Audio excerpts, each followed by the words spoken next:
ആകാശവാണി.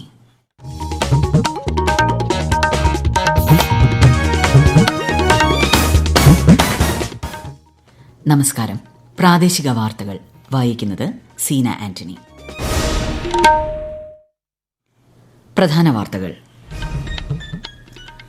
ഇന്ത്യയെ വിദ്യാഭ്യാസത്തിന്റെയും വിജ്ഞാനത്തിന്റെയും മുഖ്യ കേന്ദ്രമാക്കി മാറ്റാനാണ് കേന്ദ്ര സർക്കാർ ശ്രമമെന്ന് പ്രധാനമന്ത്രി നരേന്ദ്രമോദി. തലശ്ശേരി ബോംബ് സ്ഫോടനത്തിൽ അടിയന്തര പ്രമേയത്തിന് സ്പീക്കർ അവതരണാനുമതി നിഷേധിച്ചതിൽ പ്രതിഷേധിച്ച് നിയമസഭയിൽ പ്രതിപക്ഷ വാക്കൌട്ട്. സംസ്ഥാനത്ത് SSLCക്ക് മിനിമം മാർക്ക് ഏർപ്പെടുത്തണമെന്ന് മന്ത്രി വി ശിവൻകുട്ടി. +2 പാഠ്യപദ്ധതി പരിഷ്കരണത്തിൽ പ്രതിപക്ഷത്തിന്റെ സഹകരണം തേടി മന്ത്രി. മൻ കി ബാത്തിൽ പ്രധാനമന്ത്രി പരാമർശിച്ച വിഷയങ്ങൾ രാജ്യനിർമ്മാണത്തിൽ പ്രയോജനപ്പെടുത്താൻ സാധിക്കണമെന്ന് കേന്ദ്ര സഹമന്ത്രി സുരേഷ് ഗോപി. 2020 ലോകകപ്പ് ക്രിക്കറ്റിൽ സൂപ്പർ 8 ആദ്യ മത്സരത്തിൽ ഇന്ന് ദക്ഷിണാഫ്രിക്ക അമേരിക്കയെ നേരിടും. സംസ്ഥാനത്ത് കാലവർഷം ശക്തമാകുന്നു. ഇന്ന് 6 ജില്ലകളിൽ മഞ്ഞ ജാഗ്രത. വാർത്തകൾ വിശദമായി. രാജ്യത്തിന്റെ അക്കാദമിക പൈതൃകത്തിന്റെയും ഊർജ്ജസ്വലമായ സാംസ്കാരിക വിനിമയത്തിന്റെയും പ്രതീകമാണ് നളന്ദയെന്ന് പ്രധാനമന്ത്രി നരേന്ദ്രമോദി. ബീഹാറിൽ രാജഗിരിയിലുള്ള നാലന്ദ സർവകലാശാലയുടെ പുതിയ ക്യാമ്പസ് ഉദ്ഘാടനം ചെയ്യുകയായിരുന്നു അദ്ദേഹം. വിദ്യാഭ്യാസ രംഗത്തിന്റെ വികസനത്തിലൂടെ രാജ്യത്തിന്റെ സാമ്പത്തിക സാംസ്കാരിക വികസനം സാധ്യമാകുമെന്നും പ്രധാനമന്ത്രി പറഞ്ഞു. ഇന്ത്യയെ വിദ്യാഭ്യാസത്തിന്റെയും വിജ്ഞാനത്തിന്റെയും മുഖ്യ കേന്ദ്രമാക്കി മാറ്റാനാണ് കേന്ദ്ര സർക്കാർ ശ്രമമെന്നും ശ്രീ മോദി വ്യക്തമാക്കി. വിദേശകാര്യമന്ത്രി എസ് ജയശങ്കർ, ബീഹാർ മുഖ്യമന്ത്രി നിതീഷ് കുമാർ, 17 രാജ്യങ്ങളിലെ പ്രതിനിധികൾ തുടങ്ങിയവർ പങ്കെടുത്തു. പുരാതന നാലന്ദ സർവകലാശാലയുടെ അവശിഷ്ടങ്ങളും പ്രധാനമന്ത്രി സന്ദർശിച്ചു. കണ്ണൂർ തലശ്ശേരിയിൽ സ്റ്റീൽ ബോംബ് പൊട്ടി വൃദ്ധൻ മരിച്ച വിഷയത്തിൽ അടിയന്തര പ്രമേയത്തിന് സ്പീക്കർ അവതരണാനുമതി നിഷേധിച്ചതിൽ പ്രതിഷേധിച്ച് നിയമസഭയിൽ ഇന്ന് പ്രതിപക്ഷ വാക്കൌട്ട്. പ്രതിപക്ഷത്തു നിന്നും സണ്ണി ജോസഫാണ് അടിയന്തര പ്രമേയ അവതരണത്തിന് നോട്ടീസ് നൽകിയത്. കണ്ണൂരിൽ ബോംബ് നിർമ്മാണത്തിന് നേതൃത്വം നൽകുന്നത് CPIM ആണെന്ന് തെളിഞ്ഞതായി സണ്ണി ജോസഫ് ആരോപിച്ചു. ക്രിമിനലുകളെ സർക്കാർ പ്രോത്സാഹിപ്പിക്കുന്നതായി പ്രതിപക്ഷ നേതാവ് VD സതീശൻ പറഞ്ഞു. സംഭവത്തിൽ ഊർജിതമായ അന്വേഷണം തുടരുന്നതായി മുഖ്യമന്ത്രി പിണറായി വിജയൻ മറുപടി നൽകി. വെടിമരുന്ന്, ബോംബ് നിർമ്മാണം എന്നിവയ്ക്കെതിരെ ശക്തമായ നടപടി സ്വീകരിക്കാൻ പോലീസ് മേധാവിക്ക് നിർദ്ദേശം നൽകിയതായും മുഖ്യമന്ത്രി അറിയിച്ചു. മുഖ്യമന്ത്രിയുടെ മറുപടിയെ തുടർന്ന് സ്പീക്കർ അടിയന്തര പ്രമേയത്തിന് അവതരണാനുമതി നിഷേധിച്ചു. ഇതിൽ പ്രതിഷേധിച്ച് പ്രതിപക്ഷം സഭയിൽ നിന്ന് ഇറങ്ങിപ്പോവുകയായിരുന്നു. സംസ്ഥാനത്ത് SSLCക്ക് മിനിമം മാർക്ക് ഏർപ്പെടുത്തേണ്ടതുണ്ടെന്ന് മന്ത്രി വി ശിവൻകുട്ടി. ഇതു സംബന്ധിച്ച് ഭരണ പ്രതിപക്ഷം ഒരുമിച്ച് ചർച്ച ചെയ്യണമെന്ന് മന്ത്രി നിയമസഭയിലെ ചോദ്യോത്തരവേളയിൽ പറഞ്ഞു. +2 പാഠ്യപദ്ധതി പരിഷ്കരണം നടത്തേണ്ടത് അത്യാവശ്യമാണെന്നും അതിനായി പ്രതിപക്ഷത്തിന്റെ സഹകരണമുണ്ടാകണമെന്നും മന്ത്രി അഭ്യർത്ഥിച്ചു. സർവേ നടപടികളിൽ മറ്റ് സംസ്ഥാനങ്ങൾ കേരളത്തെ മാതൃകയാക്കുന്നുവെന്ന് മന്ത്രി കെ രാജൻ. ഡിജിറ്റൽ റീസർവേയുടെ ഭാഗമായി സംസ്ഥാനത്ത് 1.5 വർഷത്തിനിടയിൽ 4 ലക്ഷം ഹെക്ടർ ഭൂമി അളന്ന് തിട്ടപ്പെടുത്തിയതായി മന്ത്രി നിയമസഭയെ പറഞ്ഞു. സംസ്ഥാനത്ത് സ്കൂൾ ഒളിമ്പിക്സ് ഈ വർഷം നടത്താനുള്ള ശ്രമങ്ങൾ പുരോഗമിക്കുകയാണെന്ന് മന്ത്രി വി ശിവൻകുട്ടി. നിയമസഭയിൽ ചോദ്യോത്തരവേളയിൽ സംസാരിക്കുകയായിരുന്നു അദ്ദേഹം. കായിക വിദ്യാലയങ്ങൾക്കായി പ്രത്യേക പാഠ്യപദ്ധതി രൂപീകരിക്കാനുള്ള പ്രവർത്തനങ്ങൾ ആരംഭിച്ചതായും മന്ത്രി അറിയിച്ചു. കുവൈറ്റിലെ മംഗഫിലെ ഫ്ളാറ്റിലുണ്ടായ തീപിടുത്തത്തിൽ ഇന്ന് നിയമസഭ അനുശോചനം രേഖപ്പെടുത്തി. നാടിന്റെ പുരോഗതിക്കും മുന്നേറ്റത്തിനും വലിയ സംഭാവനകൾ നൽകുന്നവരാണ് പ്രവാസികളെന്ന് മുഖ്യമന്ത്രി അനുശോചന പ്രസംഗത്തിൽ പറഞ്ഞു. മൃതദേഹങ്ങൾ നാട്ടിലെത്തിക്കാനും പരിക്കേറ്റവർക്ക് ചികിത്സ ഉറപ്പാക്കാനുമുള്ള പ്രവർത്തനങ്ങൾ ഏകോപിപ്പിക്കുന്നതിൽ സംസ്ഥാന സർക്കാരും കേന്ദ്ര സർക്കാരും ഫലപ്രദമായി കൈകോർത്തതായും അദ്ദേഹം വ്യക്തമാക്കി. പരിക്കേറ്റവർ എത്രയും വേഗം സാധാരണ ജീവിതത്തിലേക്ക് മടങ്ങി വരട്ടെയെന്ന് പ്രത്യാശിക്കുന്നതായും മുഖ്യമന്ത്രി പറഞ്ഞു. ഈ വാർത്തകൾ ആകാശവാണിയിൽ നിന്ന്. അന്താരാഷ്ട്ര യോഗ ദിനാചരണത്തിനുള്ള ഒരുക്കങ്ങൾ രാജ്യത്തുടനീളം പുരോഗമിക്കുന്നു. ശരീരത്തിന്റെയും മനസ്സിന്റെയും ആരോഗ്യത്തിൽ യോഗ വഹിക്കുന്ന പങ്കിനെക്കുറിച്ച് യോഗ പരിശീലകയായ ഉമാ കല്യാണി ആകാശവാണി വാർത്തകളോട്. യോഗ അഭ്യസിക്കുന്നത് ഒരു വ്യക്തിക്കും സമൂഹത്തിനും ഗുണം ചെയ്യുന്ന ഒരു കാര്യമാണ്. യോഗ പേശിയുടെ ദൃഢതയ്ക്കും എല്ലുകളുടെ ഉറപ്പിനും നമ്മുടെ ശരീര ഊർജ്ജസ്വലതയോടെ ഇരിക്കാനും സഹായിക്കുന്നു. അതിനോടൊപ്പം തന്നെ നമ്മൾ പ്രാണായാമയും ധ്യാനവും ചെയ്യുന്നത് നമ്മുടെ പിരിമുറുക്കം കുറയ്ക്കാനും മനസ്സിനെ ശാന്തതയോടെ വച്ചിരിക്കാനും സഹായിക്കുന്നു. ഒരു മനുഷ്യൻ ചെയ്യുന്ന കാര്യങ്ങൾ ഫലവത്തായി ചെയ്യാൻ തീർച്ചയായും ഈ ഗുണങ്ങൾ സഹായിക്കും. ഇക്കാര്യങ്ങളെല്ലാം നമ്മുടെ ജീവിതത്തിൽ കൊണ്ടുവരുമ്പോഴാണ് യോഗ നമ്മുടെ ഒരു ജീവിതചര്യയുടെ ഭാഗമായി മാറുന്നത്. ഒരു വ്യക്തി പോസിറ്റീവായിട്ട് മാറുമ്പോൾ അത് തീർച്ചയായും സമൂഹത്തിനെയും ഗുണകരമായ രീതിയിൽ സഹായിക്കുന്നു. പ്രധാനമന്ത്രി നരേന്ദ്രമോദി രാജ്യത്തെ ജനങ്ങളുമായി ആശയങ്ങൾ പങ്കുവയ്ക്കുന്ന പ്രതിമാസ റേഡിയോ പ്രഭാഷണ പരിപാടി മൻ കി ബാത്ത് ഈ മാസം 30-ന്.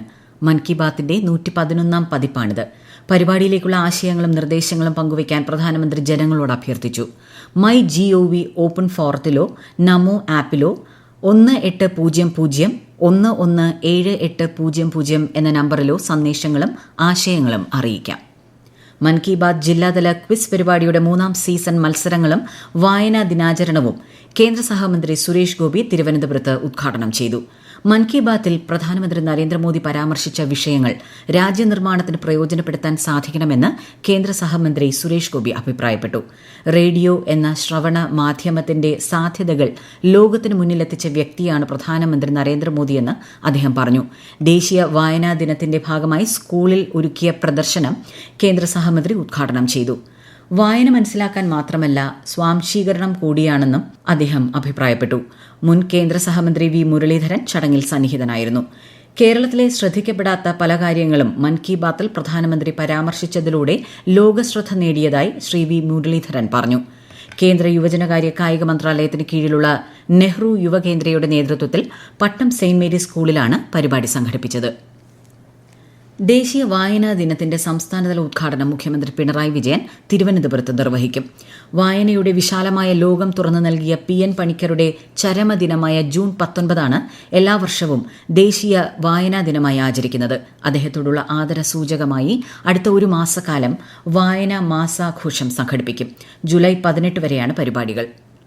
സംസ്ഥാന സർക്കാർ സാംസ്കാരിക വകുപ്പ് സ്ഥാപനമായ ബുക്ക് മാർക്കിന്റെ കീഴിൽ തിരുവനന്തപുരത്ത് ആരംഭിക്കുന്ന കഫേ ബുക്ക് മാർക്ക് വായനാ ദിനമായ ഇന്ന് മന്ത്രി സജി ചെറിയാൻ ഉദ്ഘാടനം ചെയ്യും. വൈകിട്ട് 3 മണിക്ക് നടങ്ങുന്ന ചടങ്ങിൽ ആദ്യ വിൽപ്പന മന്ത്രി റോഷി അഗസ്റ്റിൻ നിർവഹിക്കും. അയ്യങ്കാളി ഹാളിന് സമീപം ഒരുക്കിയ ബുക്ക് മാർക്കിൽ ചൂട് കാപ്പിയോ ചായയോ ആസ്വദിച്ച് എത്ര സമയം വേണമെങ്കിലും പുസ്തകം വായിച്ചിരിക്കാം. പുസ്തകങ്ങൾ വാങ്ങാനും സൌകര്യമൊരുക്കിയിട്ടുണ്ട്. കണ്ണൂർ, വയനാട് ജില്ലകളെ ബന്ധിപ്പിക്കുന്ന പാൽച്ചുരവും നെടുംപൊയിൽ ചുരവും ഉന്നതതല സംഘം സന്ദർശിച്ചു.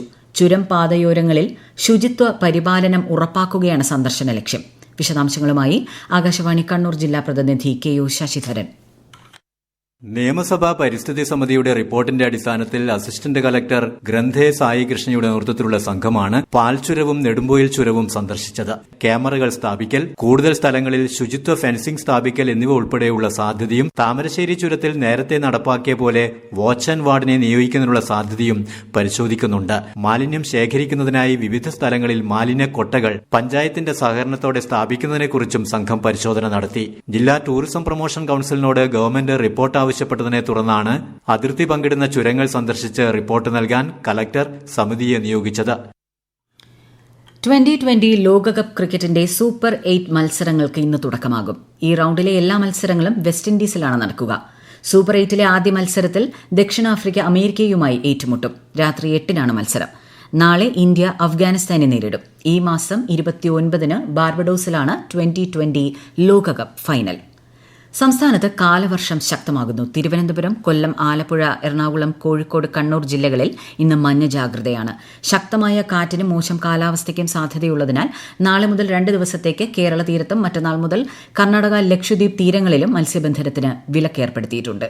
മലപ്പുറം വള്ളിക്കുന്നിൽ 278 പേർക്ക് മഞ്ഞപ്പിത്തം സ്ഥിരീകരിച്ചു. P. അബ്ദുൽ ഹമീദ് MLA വിളിച്ചു ചേർത്ത വകുപ്പുതല ഉദ്യോഗസ്ഥരുടെ യോഗത്തിലാണ് കണക്ക് പുറത്തുവിട്ടത്. കൂടുതൽ പഞ്ചായത്തുകളിൽ രോഗവ്യാപനമുണ്ടായ സാഹചര്യത്തിലാണ് യോഗം ചേർന്നത്. പ്രധാന വാർത്തകൾ വീണ്ടും. ഇന്ത്യയെ വിദ്യാഭ്യാസത്തിന്റെയും വിജ്ഞാനത്തിന്റെയും മുഖ്യ കേന്ദ്രമാക്കി മാറ്റാനാണ് കേന്ദ്ര സർക്കാർ ശ്രമമെന്ന് പ്രധാനമന്ത്രി നരേന്ദ്രമോദി. തലശ്ശേരി ബോംബ് സ്ഫോടനത്തിൽ അടിയന്തര പ്രമേയത്തിന് സ്പീക്കർ അവതരണാനുമതി നിഷേധിച്ചതിൽ പ്രതിഷേധിച്ച് നിയമസഭയിൽ പ്രതിപക്ഷ വാക്കൌട്ട്. സംസ്ഥാനത്ത് SSLCക്ക് മിനിമം മാർക്ക് ഏർപ്പെടുത്തണമെന്ന് മന്ത്രി വി ശിവൻകുട്ടി. +2 പാഠ്യപദ്ധതി പരിഷ്കരണത്തിൽ പ്രതിപക്ഷത്തിന്റെ സഹകരണം തേടി മന്ത്രി. മൻ കി ബാത്തിൽ പ്രധാനമന്ത്രി പരാമർശിച്ച വിഷയങ്ങൾ രാജ്യനിർമ്മാണത്തിൽ പ്രയോജനപ്പെടുത്താൻ സാധിക്കണമെന്ന് കേന്ദ്ര സഹമന്ത്രി സുരേഷ് ഗോപി. 2020 ലോകകപ്പ് ക്രിക്കറ്റ് സൂപ്പർ 8ലെ ആദ്യ മത്സരത്തിൽ ഇന്ന് ദക്ഷിണാഫ്രിക്ക അമേരിക്കയെ നേരിടും. സംസ്ഥാനത്ത് കാലവർഷം ശക്തമാകുന്നു. ഇന്ന് 6 ജില്ലകളിൽ മഞ്ഞ ജാഗ്രത. പ്രാദേശിക വാർത്തകൾ കഴിഞ്ഞു. അടുത്ത വാർത്താ പ്രക്ഷേപണം 12:50-ന്.